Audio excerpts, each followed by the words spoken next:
Okay, and we've started. Can I get a black game every once in a while, please? Let's play E4. Best by Bobby Fischer's test. Not really the best though. D4 is best. But E4 is good too. It seems a little bit silly to argue which one's better. More a gambit. I was going to play the open, which is knight f3 and then d4, but I like this. Gambiting the pawn. And he's not crazy enough to take. Smart man. You'd have to be insane to take on c3. Of course, there are people who do it. Lots of grandmasters do it. And now I just have a space advantage. Now this is just wonderful for me. Because since he hasn't taken on c3, I just have a big advantage. I have a pawn duo. I have a duo on the 4th rank. His is on the 6th. So I naturally have... Excuse me. I just ate a pizza. Just ate a few slices of pizza. Okay, so where to put my bishop? On b5. It's very possible, but I'm not going to do that. I'm going to put it on d3 because I have ideas of playing e5 and then sacrificing on h7. You know what? I'm going to do that. I shouldn't do it. I really shouldn't do it, but I'm going to do it. This is not healthy for you. I should have just castled, and I had nothing to lose with my space advantage. I could have just castled and developed simply. Instead, I'm doing this crazy move. Just absolute insanity. Let's just follow up with my plan of taking and then sacrificing the bishop on h7. So I do it. This is my whole plan to begin with. He might take, yes. And now I check him. If he takes on g5, then I open up the h rook. That's what happens. He lets me do it. Oh, this is scary for him, don't you think? It's a little bit scary for him. All of a sudden this plan has worked, but it's not a good plan. Honestly, it's not really a good plan. Okay, so queen h5. And then what? Queen h5, and then he moves, let's say he plays queen c7 to attack e5. Then I play gh6, then he has g6. Or he could just take... No, I don't like that. I like queen d3. Look, queen d3, how's he going to block that? He's going to go back. Maybe to h8. And then I play gh6. And then he takes me on h... Oh, yes. So, you know what I'm going to do? I think I have to switch gears and try to win an endgame. What's the material count here? Who's down material? He's got 3, 2, he's got 5 pawns, and I've got 5 pawns. So what I'm going to do... Oh no, I have more pawns. I'm going to take on h6 just right away. And then hold on to the e pawn. Sorry, the e pawn. And I still need to castle. I need to get my king to a safe spot. Maybe like a1.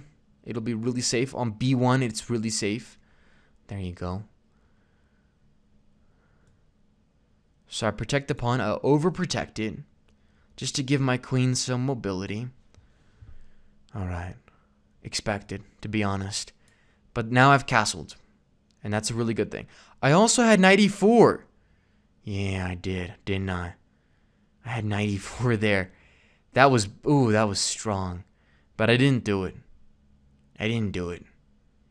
Can you blame me? Alright, so now what to do about this? I'm still not totally safe. But I'm safer than I was. And my rook is in the game. Okay, so you know what? I still like... I don't know. Here. Just going in. I don't have to worry about that. Just yet. It's only a check. If you play something like b4, knight e4, bishop e4, queen e4, then rook c8. It's only a check. I'm not scared. I need to do some stuff with my pieces. They need to become active. Which is why I do this. Is he going to win this pawn? At some point, he is. But that's okay. That's okay. Ooh, I like queen d2 with the threat of bishop g5 and attacking this. That just looks like it wins. I don't see what he can do. Okay, hold on. Yes, he can get away with it. He can get away from it. Queen d2, b4. But then I can just take and trade down. And I'm on material. I like that. I really like that. Just getting a piggy. Because I was thinking b4, knight a4, and then rook c8, check. And he gets out of this pin, this annoying pin that he's in. But still, that's really terrible.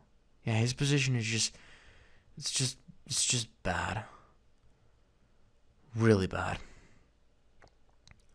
But he didn't do it. And now he walks into this.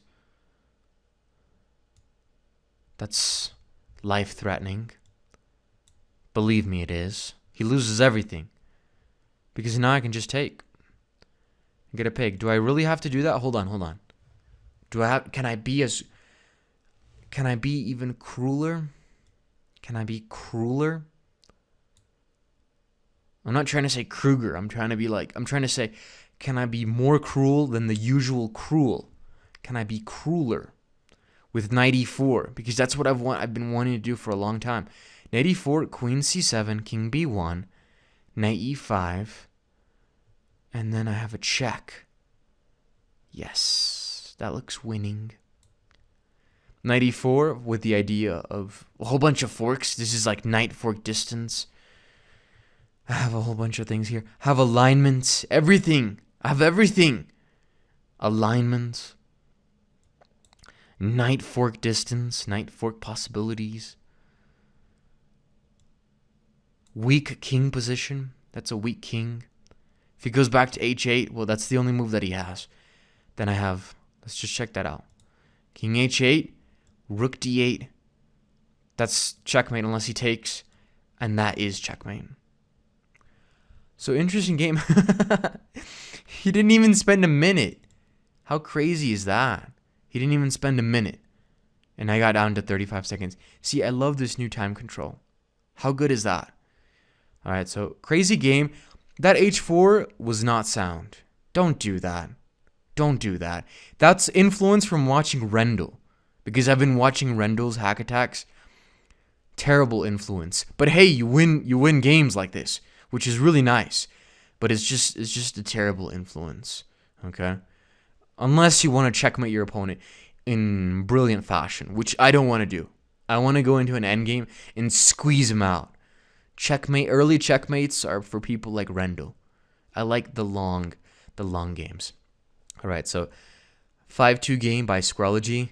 Follow me at Squarology on Twitter, and I'll see you on Chess.com.